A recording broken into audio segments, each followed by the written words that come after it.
voici la Corée du Nord.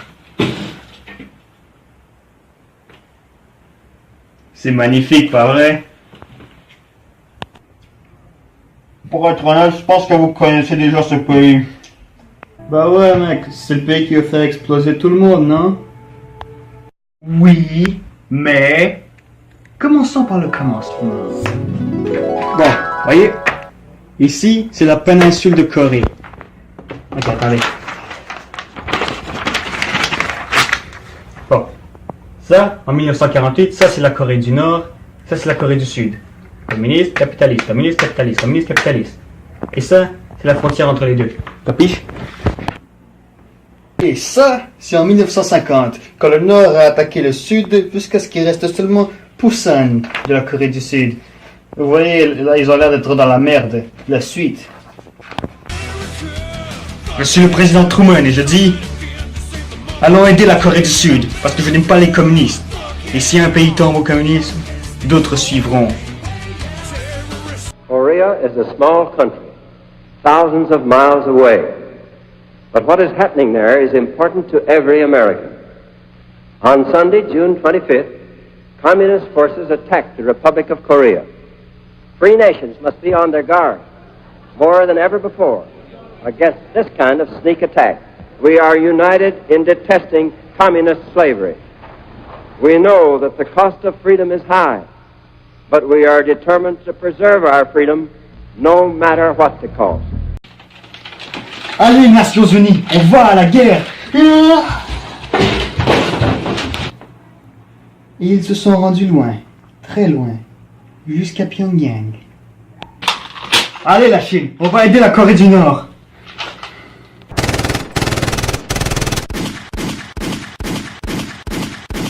Égalité! Et c'est comme ça qu'en 1953, ils sont rendus à peu près au même point. Et la carte a encore l'air de ça aujourd'hui. Et aujourd'hui, le pays est contrôlé par Kim Jong-un, le fils du gars qui est le fils du gars qui a commencé le pays. Quoique le grand-père de Kim Jong-un, Kim Il-sung, a encore un certain pouvoir d'une façon, même s'il est mort, ce qui rend ce pays la seule nécrocratie au monde, ce qui ne fait pas vraiment de sens.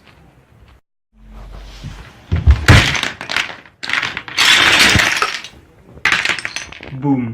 Nous n'en avons peur, n'est-ce pas? Et surtout la Corée du Nord qui nous menace. Tout le temps, sauf récemment. On reviendra à ça plus tard.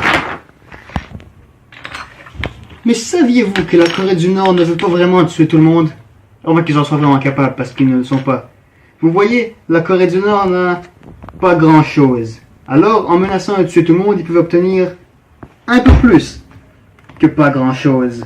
C'est très efficace. Et maintenant, il est bien possible qu'ils fassent semblant d'être nos amis pour obtenir encore plus que pas grand-chose.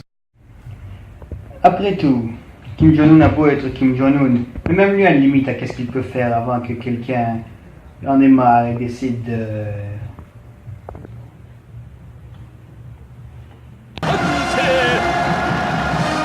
Vous voyez, en essayant d'être amical, ou du moins en faisant semblant, Kim Jong-un augmente ses chances de rester au pouvoir plus longtemps, même s'il doit faire des compromis pour ça. Des compromis avec des pays qu'il n'aime probablement pas. Et maintenant, il est l'heure de nous rendre directement en Corée du Nord.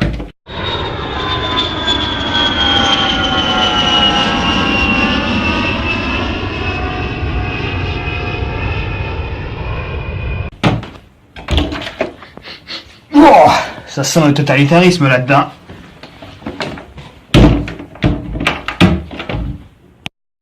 Premièrement, en Corée du Nord, la plupart des choses qui viennent de l'Occident sont extrêmement mal vues.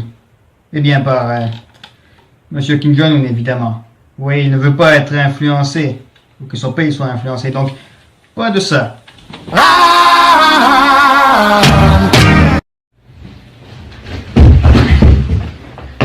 Deuxièmement, en Corée du Nord, vous devez aimer la famille Kim.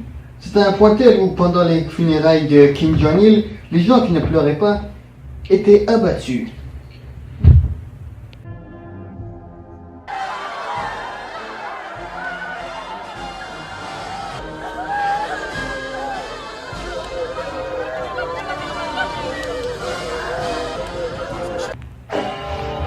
Troisièmement, personne ne sort du pays.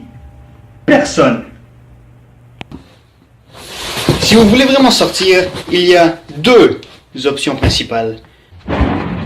Option numéro 1, fuir par le nord vers la Chine. Ou s'ils vous attrapent, ils vont probablement vous renvoyer en Corée du Nord, vu que la Chine et la Corée du Nord ont des assez bonnes relations. Option numéro 2, passer par la zone démilitarisée pour se rendre en Corée du Sud. Et ça, mes amis, ça peut être bien pire que de se faire renvoyer en Corée du Nord en passant par la Chine. Ironiquement, la zone démilitarisée est, la zone la plus militarisée sur toute la planète. Si vous passez par là, vous pouvez vous faire tuer par des soldats, des mines, rester coincé dans le fil barbelé jusqu'à ce que vous trouvez vous dessus. Beaucoup de tigres dans la région aussi. Les chances de passer sont presque rien. Au milieu de la zone démilitarisée, il y a ce bâtiment où les deux côtés peuvent parler pour s'entendre à propos d'affaires. Si vous choisissez de rester en Corée du Nord, vous pouvez très bien vivre une vie de ne pas avoir grand chose à manger, devoir choisir des coupes de cheveux sur la liste des coupes de cheveux que je vais probablement mettre sur l'écran maintenant, et aimez beaucoup votre leader, parce que sinon vous serez tué ou mis dans des camps de travail. Et d'après une loi très spécifique en Corée du Nord, si vous finissez dans les camps de travail, la prochaine génération sera aussi là. Et celle d'après. Voulant dire que vos enfants et vos petits-enfants subiront le même sort que vous si vous commettez un crime. Dans toute cette histoire de 1953 jusqu'à aujourd'hui, il y a eu à peu près entre 100 000 et 300 000 défecteurs qui sont partis de Corée du Nord jusqu'à des endroits meilleurs. Et bizarrement, certains sont partis de Corée du Sud jusqu'en Corée du Nord. Très peu par contre. Ouais, c'est... Yeah. Ce qui nous ramène au garçon le plus populaire de ce band, Monsieur le chef suprême, Kim Jong-un.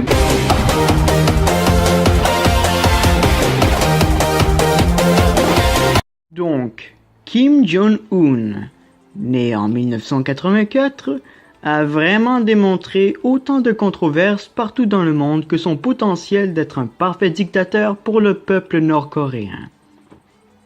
Certaines personnes peuvent même penser que Kim Jong-un est un fou furieux et ce n'est pas faux.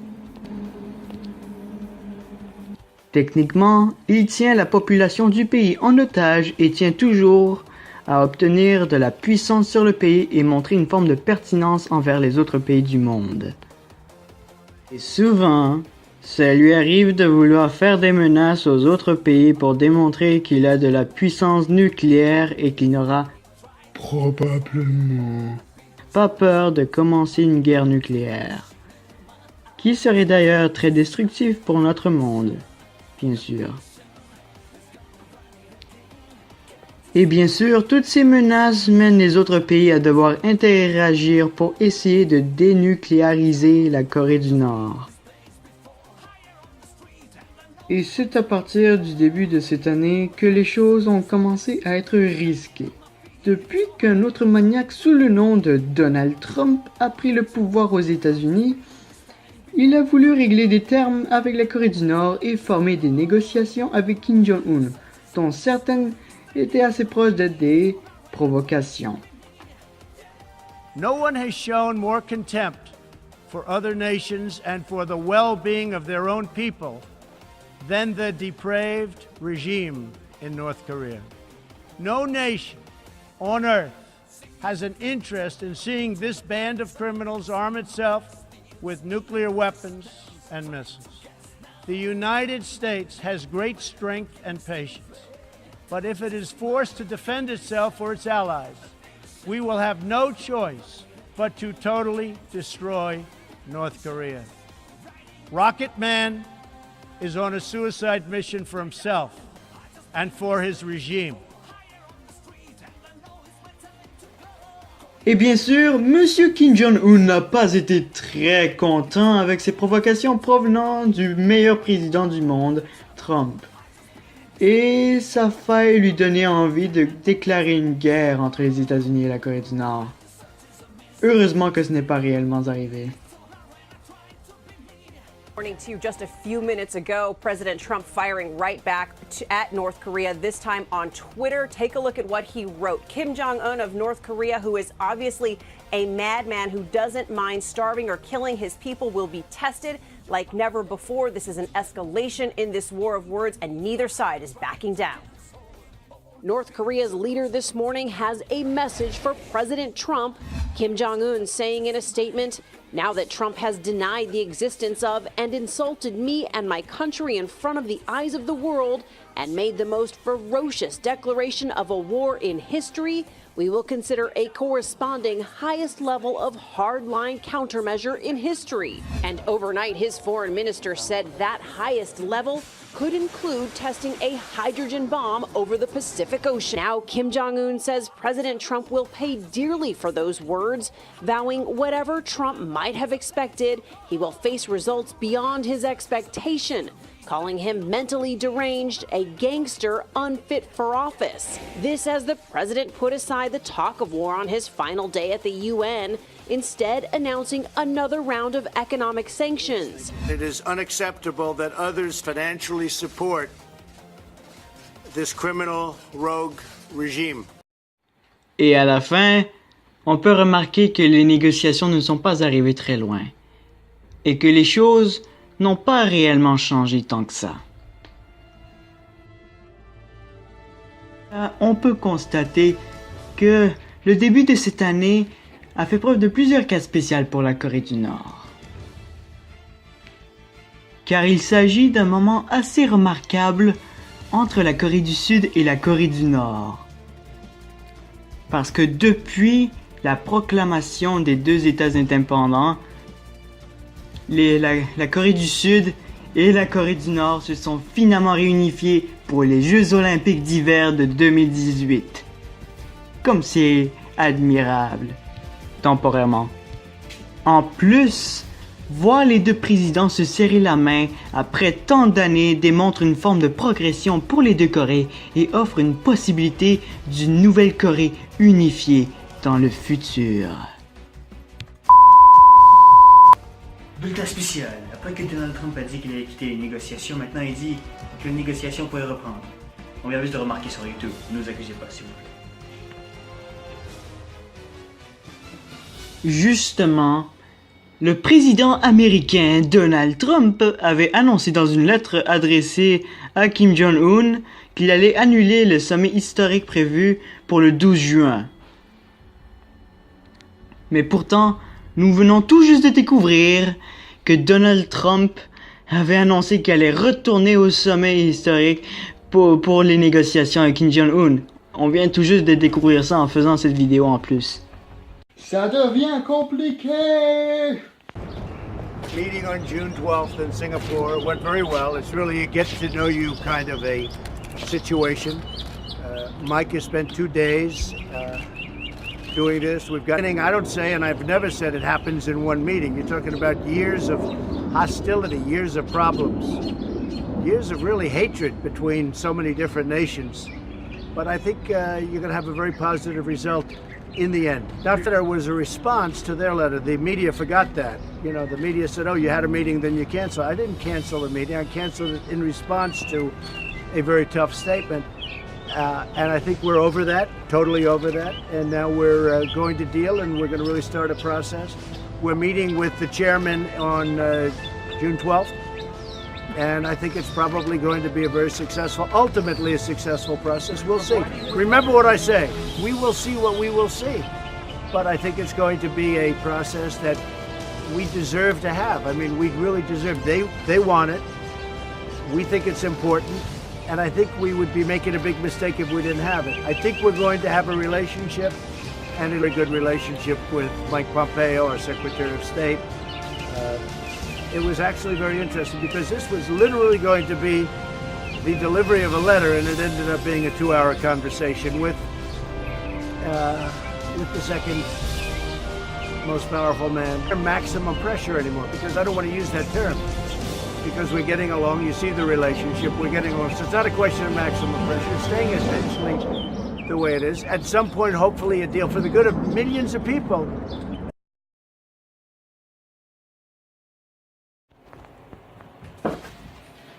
la dénucléarisation.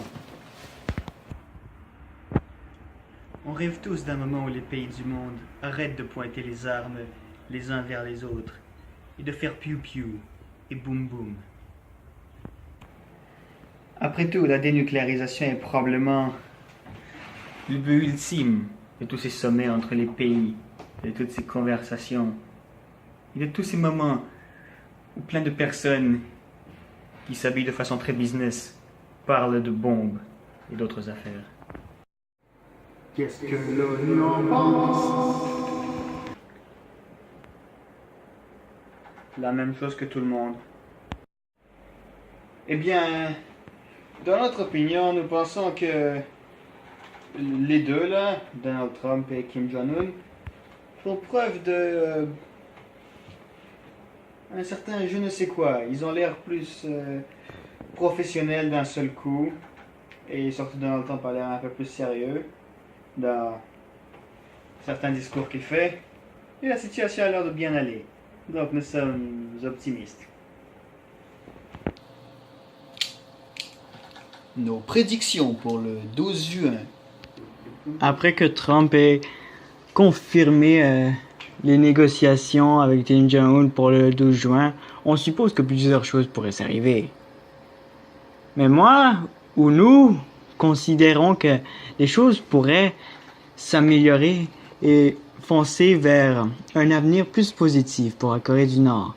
Peut-être qu'elle va finir par se dénucléariser et que peut-être que le pays va recevoir les ressources qu'elle veut obtenir et que Kim Jong-un pourrait améliorer les conditions de son pays. Ça, c'est seulement si Donald Trump ne fuck pas tout et qui fait en sorte que ça se passe bien.